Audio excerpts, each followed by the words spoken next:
अपनी चर्चा कल्याण के 4 सोपान हमारे धर्म ग्रंथों में की गई है। उसी 4 सोपानों पर कुछ देर चिंतन करें। इसलिए क्योंकि हर आदमी कल्याण चाहता है। यहां जितने भी लोग बैठे हैं आप सब कल्याण प्रेमी हैं। कल्याण का तात्पर्य मंगलमय जीवन, शांतिमय जीवन, और उसी को आप धार्मिक दृष्टि से ईश्वर की प्राप्ति, मोक्ष की प्राप्ति, कैवल्य की प्राप्ति ये भी कह सकते हैं। उसी को कल्याण कहते हैं। कल्याण क्यों चाहिए? मोक्ष क्यों चाहिए? मुक्ति क्यों चाहिए? तो इसका सीधा उत्तर है कि हम बंधन में हैं, दुख में हैं, इसलिए बंधन और दुख की निवृत्ति चाहते हैं। इस जगत में कोई प्राणी दुख नहीं चाहते। न मनुष्य दुख चाहता है और न जितने मानवेतर खाने के जीव हैं वो भी दुख चाहते हैं, लेकिन उसके पास विवशता है, आप विवश नहीं हैं। ये अंतर है। जैसे एक जानवर को आप खूंटा से बांध देते हैं, रात भर ठंडी से ठिठुरता है, दर्द उसको भी हो रहा है, पीड़ा उसको भी हो रही है, दुख उसको भी हो रहा है, लेकिन उसको भोगने के लिए वो परतंत्र है। घाव है, घाव में पीड़ा हो रही है और उस पीड़ा को भोगने के लिए वो परतंत्र है। आप और हम मनुष्य हैं, इसीलिए आप और हमको सौभाग्यशाली कहा गया, केवल इसलिए क्योंकि हम अपने दुख को जान भी सकते हैं, समझ भी सकते हैं और दूर भी कर सकते हैं। मनुष्य के अलावा जितने प्राणी हैं वो अपने दुख को, दर्द को न बता सकते हैं न दूर कर सकते हैं। इसलिए आप महान हैं, आप श्रेष्ठ हैं, आप में संभावनाएं हैं। एक पक्षी 1000 साल पहले जैसे घोंसला बनाता था, आज भी वैसे ही घोंसला बनाता है। कुत्ता 1000 साल पहले जैसे भौंकता था, वैसे आज भी भौंक रहा है और 1000 साल बाद भी वैसे ही भौंकेगा, क्योंकि उसके अंदर कोई संभावना, मनुष्य और मानवेतर में जो अंतर, इसको समझिए। मनुष्य की दशा 1000 साल पहले जो थी, आज जो है और आने वाले जो समय में रहेगी, क्या उसमें ऐक्य है कि अंतर है? हजारों साल पहले हमारे पूर्वज जंगलों में रहते थे, जंगलों से ऊपर उठ करके झुग्गी झोपड़ियों में रहना प्रारंभ किए, झुग्गी झोपड़ियों से उठ करके पक्का भवन में रहना प्रारंभ किए, आज बड़े बड़े बिल्डिंगों में भी रहना सीख गए हैं। और एक समय आएगा जिसकी हम कल्पना भी नहीं कर सकते।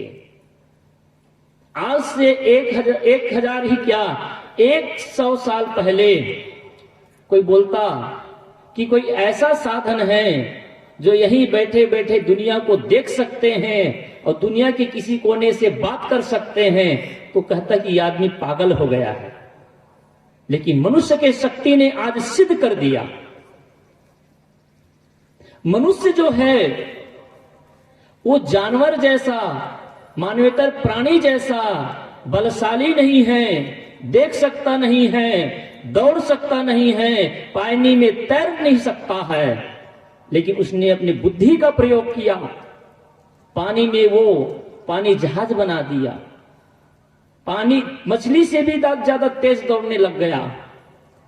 चील जैसे ये दूर से देख नहीं सकता, लेकिन ऐसा दूरबीन बनाया कि चांद तारे को भी आप देख रहे हैं।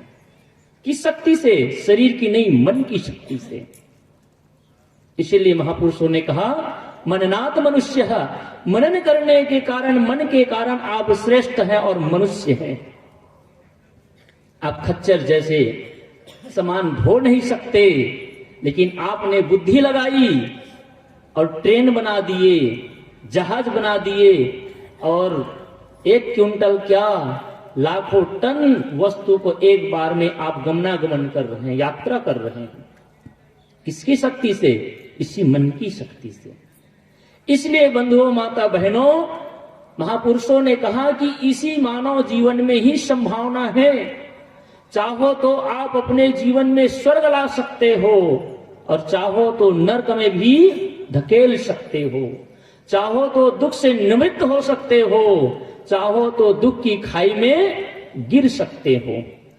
ये संभावनाएं किसमें है? अगर ये संभावनाएं न होती तो जितने संत और गुरुजन हैं आपके बीच में आकर के समय बर्बाद न करते और सत्संग न करते। सत्संग हो रहा है, आप सुन रहे हैं, यह प्रमाण है कि आप में परिवर्तन की संभावना है। आप सब चीज में परिवर्तन करते हैं और करते आ रहे हैं, इसीलिए आपने इतना विकास किया, इतनी तरक्की की।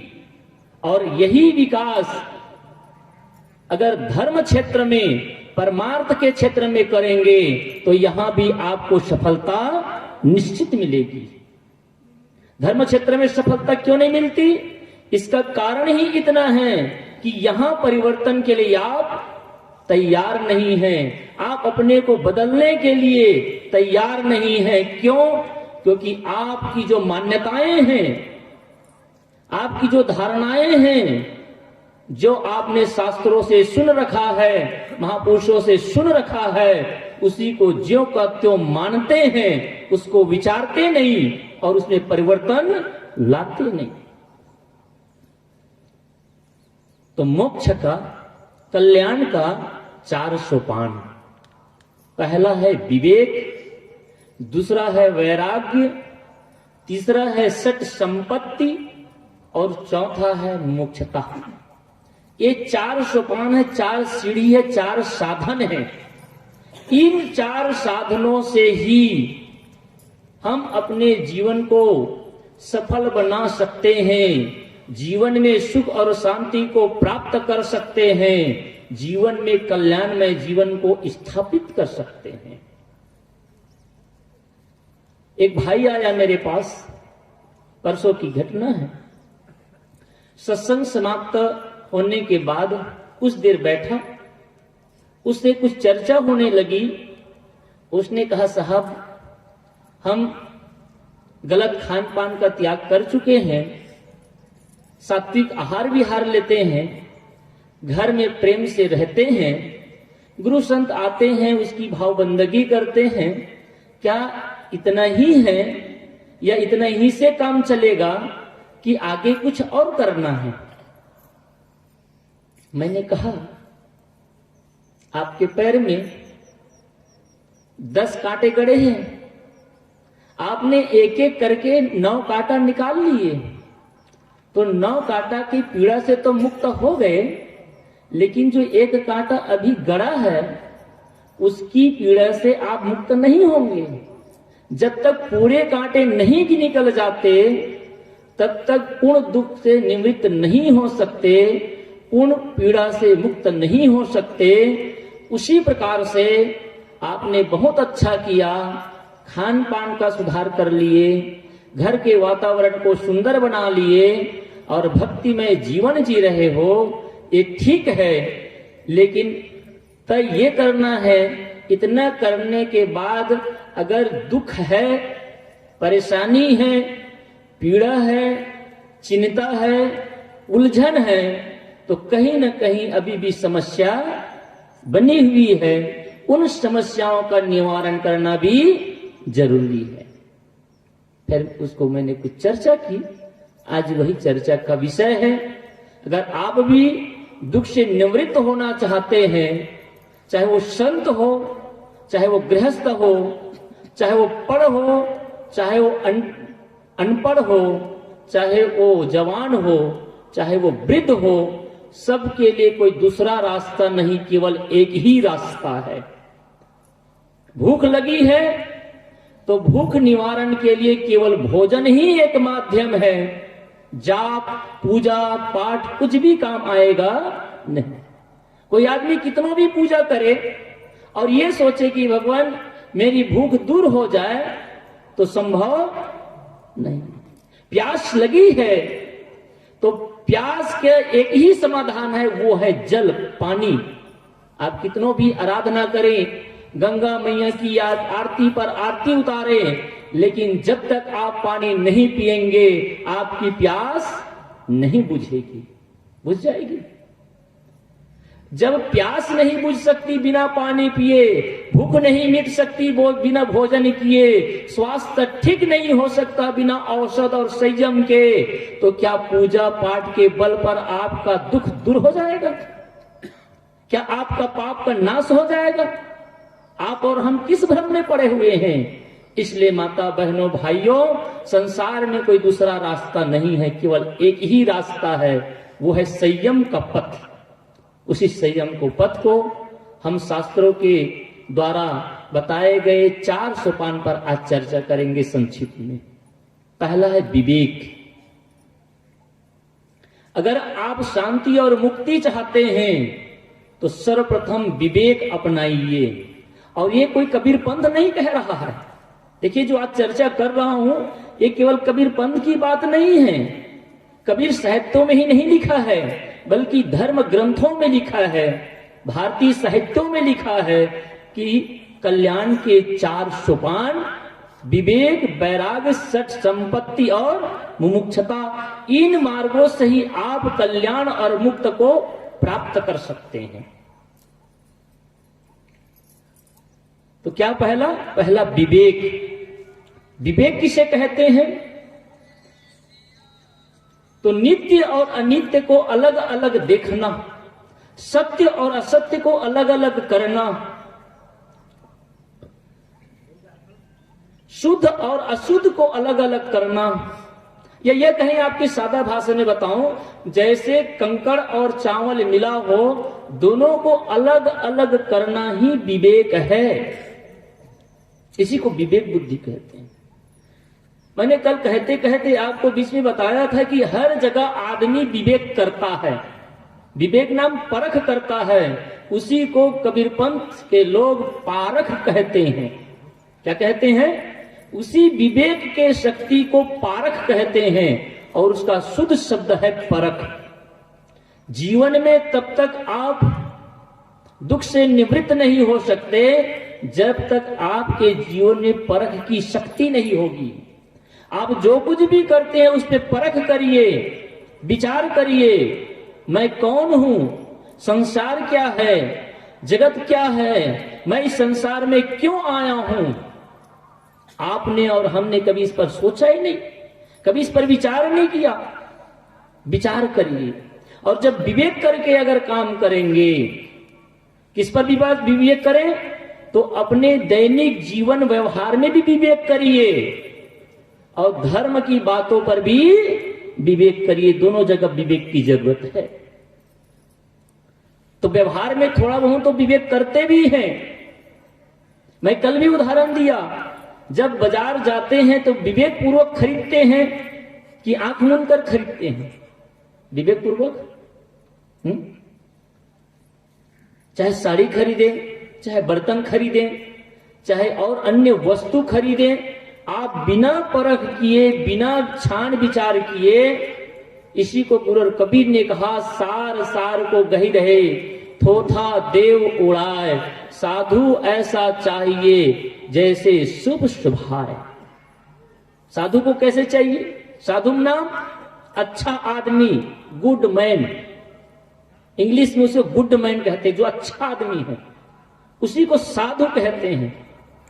साधु का मतलब वेशधारी नहीं, सफेद गेरुआ कपड़ा नहीं, जो अच्छा आदमी है, जो गुड मैन है, जिसका जीवन सात्विक है, सुलझा हुआ है और सुंदर है।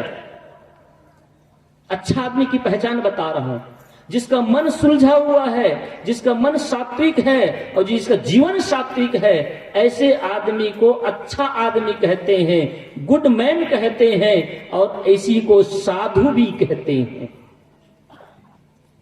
कबीर साहब ने कहा कि अच्छा आदमी बनना चाहते हो तो उसकी पहली शिक्षा है कि परख करो। कैसे परख करें? जैसे सुपा, माताएं सुपा से धान को पछोड़ती है, चावल को पछोड़ती है या अन्य वस्तु को पछोड़ती है, तो क्या करती है? भूसा को फेंक देती है और अन्न के कण को अंदर रख लेती है। और ऋग्वेद में इसी को अलग ढंग से कहा, चन्नी का उदाहरण दिया, जिस प्रकार से सत्तू को चन्नी से छाना जाता है। क्योंकि उस जमाने में हो सकता है कि सुप का आविष्कार भी ना हुआ हो, या हो भी रहा होगा, तो उस समय जो हमारे ऋषि ने जो मंत्रों को लिया वो ज्यादातर पश्चिमी और उत्तरी कोण के निवासी थे, जहां पर सत्तू का बहुत प्रचलन था। अब सत्तू नाम से यहां लोग कम थोड़ा जानते होंगे, लेकिन आजकल पौष्टिक आहार के रूप में भी सत्तू वितरण होता है, ऐसा मैंने सुना है। सत्तू का मतलब होता है भुना हुआ चना का बेसन या आटा। जो भुना हुआ जो चना है, जौ है, गेहूं है, उस भुने हुए जौ, गेहूं और चना के आटा को सत्तू कहते हैं। आप कभी उत्तर भारत जाएं या फिर बिहार प्रदेश में जाएं तो आपको सत्तू हर दुकान में मिलेगा, हर घर में सत्तू मिलेगा। वहां की परंपरा है, सत्तू को घोल करके, शक्कर डाल करके, नींबू निचोड़ करके पिए, दिन भर के आपकी प्यास भी बुझ जाएगी और भूख भी मिट जाएगी। तो बहुत सात्विक आहार माना जाता है उसको, डायरेक्ट कर लेने वाला। उसी का उदाहरण देते हुए ऋषि कहते हैं सत्तुमितितुना, जिस प्रकार से सत्तू को छाना जाता है, ऐसे ही तुम धर्म शास्त्रों के बातों को भी छानो, विचारो, विचार करके ही ग्रहण करो। अगर विचार करके ग्रहण करेंगे तो आप किसी भ्रम में, किसी पाखंड में, किसी चमत्कार में और किसी प्रकार की मान्यताओं में उलझेंगे नहीं। आज हमारा समाज, जिसको हम पढ़ा लिखा समाज कहते हैं, जिसको शिक्षित समाज कहते हैं, आज का समाज जितना भटका हुआ है और भ्रम में डूबा हुआ है, उतना तो जो जिसको हम आदि मानव कहते हैं वो लोग भी नहीं डूबे थे। आज आदमी शेर बनता है। अपने को जब गर्जना होता है कहता मैं शेर का औलाद हूं। किसी ने बड़ा सुंदर कहा, आदमी को कह दो कि जानवर है तो नाराज हो जाता है, और किसी को कहो कि शेर की बच्चे तो वो खुश हो जाता है। दोनों तो एक ही हुआ ना। शेर और जानवर, जानवर ही शेर होता है, लेकिन आदमी अपना मतलब का अर्थ निकाल लेता है। उसी आदमी को जानवर कहो तो नाराज होगा। वैसे किसी ने और सुंदर भी कहा, एक स्त्री थी, दोनों में लड़ाई हो रही थी, पति और पत्नी में। लड़ते लड़ते उसकी पत्नी कहती, अरे जानवर कहीं का। पति खुश होता है कि हाँ मैं तो जानवर हूं। अरे तू मेरी जान है, मैं तेरा वर हूं, जानवर तो हूं ही ना। तो समझने वाला आदमी तो समझ लेता है। जिसको रिश्ता निभाना है वो आदमी लड़ता नहीं, सुलझता है, सही अर्थ निकालता है। जैसी माताएं दूध को जमा करके, मही को मथ करके मक्खन निकालती हैं, इसी प्रकार से आप अपने जीवन को मथिए और मथ करके यहां से भी घृ तुल्य शांति को भी निकाल लीजिए। अगर एक कला आ जाए, कला की बस दिक्कत है, जीने की कला आ जाए तो आप कहीं से भी सुख निकाल सकते हैं। मैं जब आ रहा था पूर्व सवेरे के समय में, तो हमारे साथी ने कितना सुंदर उदाहरण दिया। आदमी उसी चीज से दुखी भी होता है और उसी से प्रसन्न भी होता है। आदमी की दृष्टि बदल जाती है तो सृष्टि बदल जाती है। नजरें बदले तो नजारे बदल गए, और किश्ती ने रुख बदला तो किनारे बदल गए। जिंदगी वही है, जीने की कला आ जाए तो आदमी का जीवन संवर सकता है। आज आदमी भटका हुआ है। शिक्षित पढ़ा लिखा इंसान बिल्ली के रास्ता काटने मात्र से अपना रास्ता बदल देता है। बिल्ली बड़ी है कि आप बड़े हैं? उत्तर भारत में जाइए तो तेली सबसे अछूत। वैसे छत्तीसगढ़ में तेली साहू कोई पंडित से कम नहीं है यहां, क्योंकि जिसका जहां वर्चस्व होता है ना वहां गरजता ही अपने। अरे मोहल्लों में तो कुत्ता भी शेर होता है जी, सही कि नहीं? तो यहां साहुओं की बस्ती है, तो साहू तो यहां, वैसे साहू शब्द ने सज्जनता से, जिसके अंदर सज्जनता हो। आपके समाज जो तेली समाज है उसके अंदर इतनी सज्जनता थी, लोग उस पर भरोसा करते थे, विश्वास करते थे, इसलिए आपको साहू का संज्ञा दिए। संज्ञा है, आपकी जाति तो तेली है, लेकिन आपको साहू की संज्ञा आपके आचरण के कारण मिला है। लेकिन दुर्भाग्य है आज साहू समाज जिस तरह से, और आज साहू समाज के बच्चे जिस तरह से भ्रम का शिकार हो रहे हैं, व्यसन का शिकार हो रहे हैं, गलत खान पान का शिकार हो रहे हैं। आज शर्म आता है। जिसको आप आदिवासी कहते हैं, जिसको आप जंगली कहते हैं, आप जाकर के देखिए। मैं बहुत समय तक वहीं बिताया। उधर के बच्चे अब सुधर रहे हैं, संस्कारी हो रहे हैं, और वो सुंदर जीवन जी रहे हैं। और आपके घर के बच्चे, जिसको आप कबीरपंथी कहते हैं, साहू कहते हैं, ऐसे घर की लोग बिगड़ रहे हैं। और आज उनके माँ बाप, उनकी बूढ़े बुजुर्ग सिर झुका करके चलते हैं। आप सिर ऊंचा करके नहीं कह पाते कि हाँ मेरी औलाद है, मैं कबीरपंथी हूं, मैं साहू हूं। कहने का तात्पर्य है आप विवेक करिए। हम लोग विवेक नहीं करते हैं, तो अपने जीवन व्यवहार में भी विवेक करें। क्या खाने योग्य है, क्या नहीं खाने योग्य है, क्या बोलने योग्य है, क्या नहीं बोलने योग्य है, कहां जाने योग्य है और कहां न जाने योग्य है, इस बात पर भी विचार करिए। और जब धर्म ग्रंथों की बातों को सुनते हैं तो उन धर्म ग्रंथों की बातों पर भी विचार करिए। आप केवल मान लेते हैं। अगर मानना ही तो सोनार की दुकान में मानते हैं क्या? नहीं मानते हैं। क्या बाजार में जाते हैं तो मानते हैं क्या? नहीं मानते हैं। आप कपड़ा खरीदते समय नहीं, कभी नहीं मानते। लेकिन धर्मगुरु लोग व्यास गद्दी में बैठकर जो जो बकते हैं वो आप जो का त्यों मान लेते हैं। सुनिए सुनिए, सबकी निवेरिए अपनी। कबीर साहब ने सुनो सबको। कबीर साहब एक ऐसे संत हुए, किसी चीज का विरोध नहीं किए। उसने कहा सुनो, जितना सुन सकते हो सुनो। हर मंच में जाओ, हर स्थान में जाओ, हर जगह में जाओ, हर जगह से गुणग्राही बनो, लेकिन वहां से सार को ग्रहण करो, और जो असार है उसको त्यागने की भी क्षमता रखो। आपका बच्चा पढ़ता है और एक धर्मगुरु आकर कहता है, अगर आपका बच्चा 3 साल से भी फेल हो रहा हो तो कुछ नहीं करना है। कुछ सप्ताह वह बच्चा उपवास रखे और बेल के पत्र में शहद लगा करके महादेव में चिपका दें और आपका बेटा पास हो जाएगा। तो ये गणित ठीक लगता है?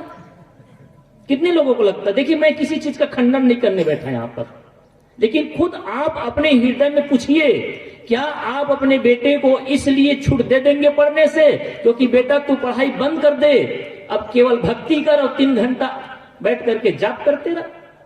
एक बच्चा था, बड़ा ही होनहार, उसकी मां पूजा कर रही थी, छोटा सा बच्चा था। मैं सवेरे के ही सत्र में बच्चों पर ही चर्चा कर रहा था, क्योंकि विस्तार नहीं करना चाहता था उन विषयों को, समय भी कम था। बच्चा बहुत साफ दिल का होता है, सही दिल का होता है, इसलिए बच्चों के सामने कभी झूठ मत बोलिए और बच्चों को कभी गलत जवाब मत दीजिए।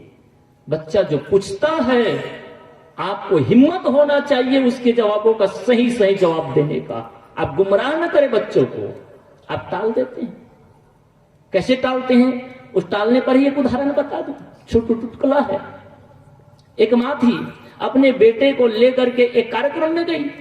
जब कार्यक्रम में गई तो बच्चा, उसको तो लाज न शर्म, उसने कहा कि माँ पेशाब लग रहा है। सब सहेलियों के बीच में बैठी थी, वो ले गई। थोड़ी देर के बाद में फिर कहता है पेशाब। तो आकर कहे बेटा तू बार बार बोलता है पेशाब पेशाब, अब जब भी पेशाब लगे ना तो पेशाब मत कहना। तो क्या कहना, मेरे पास आना और मेरे कान में चुपके से कहना कि मां मुझे गीत गाना है। अब गलत पाठ पढ़ा दिया ना, अब गलत पाठ पढ़ लिया बच्चा। अब वो घर में तो चल जाता था क्योंकि मां गीत को जानती थी। धीरे धीरे पिता भी समझ गए थे गीत क्या है। बच्चा को जब भी पेशाब जाना होता कहता कि मां गीत गाना है, ठीक ले जाता, ले जाती। थोड़े दिन की बात थी, तीजा पोला का त्योहार था। मां को मैके जाने का समय आया और छोटा बच्चा साथ में वो भी चला गया। शुरू दिन ही मां अपनी अन्य बहनों के साथ में मशगूल हो गई बात करने में। अरे जब हमारी बहनें मिलती हैं ना, सवेरे से शाम और शाम से सवेरे कब होता पता नहीं चलता, बात खत्म ही नहीं होती। तो बहनों में अपने मां बहनों में चर्चा होने लगी। ये जो बच्चा था छोटा सा जल्दी सो गया, किसके साथ, नाना के साथ। नाना के प्यारा होता है।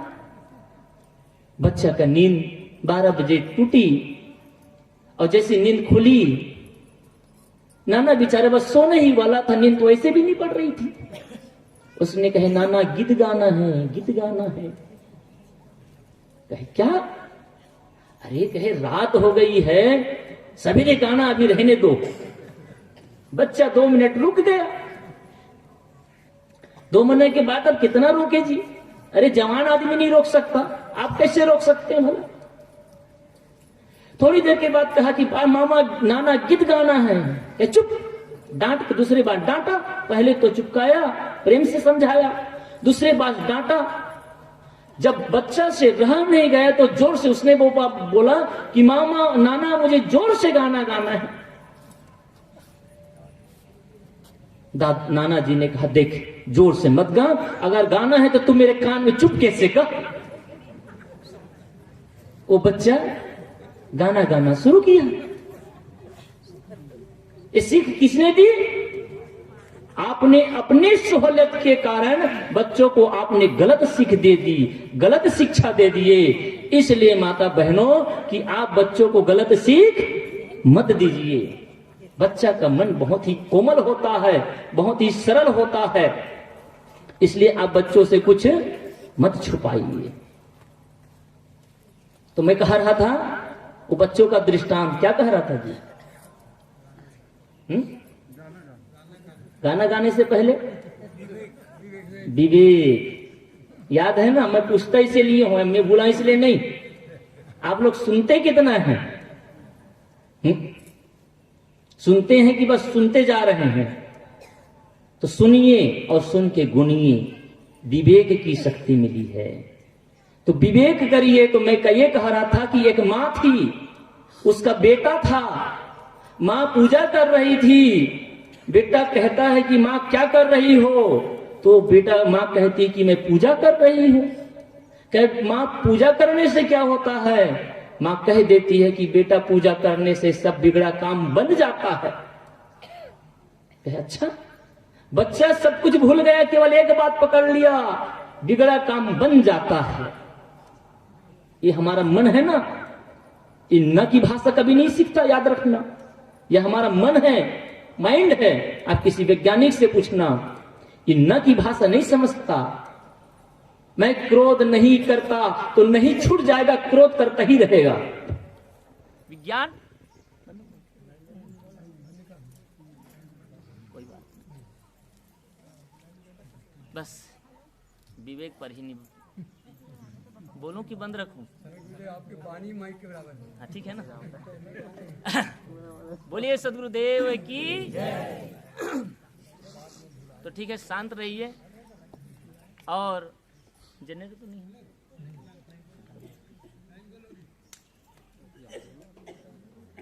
हाँ, तो जो मुख्य टॉपिक पर मैं कह रहा था, ऐसे मेरी आवाज इतनी है कि पीछे तक जरूर जाएगा। दादिया और नानी सुना था वो? आप सुन रहे, दोनों जन बैठे एक जगह में, दादी नानी। तो माँ गलत उत्तर देती है। क्या उत्तर देती है? माँ कहती है कि बेटा, भगवान बिगड़ा हुआ सब काम बना देता है। बच्चा एक बात पकड़ लेता है कि बिगड़ा हुआ काम भगवान बना देता है। दूसरा दिन वो भी सवेरे नहाता है, स्नान करता है, स्नान करके आता है और वह स्नान करके पूजा में बैठ जाता है। माँ हैरान रहती कि 5-7 साल का बच्चा पूजा करने बैठा है। उसने कहा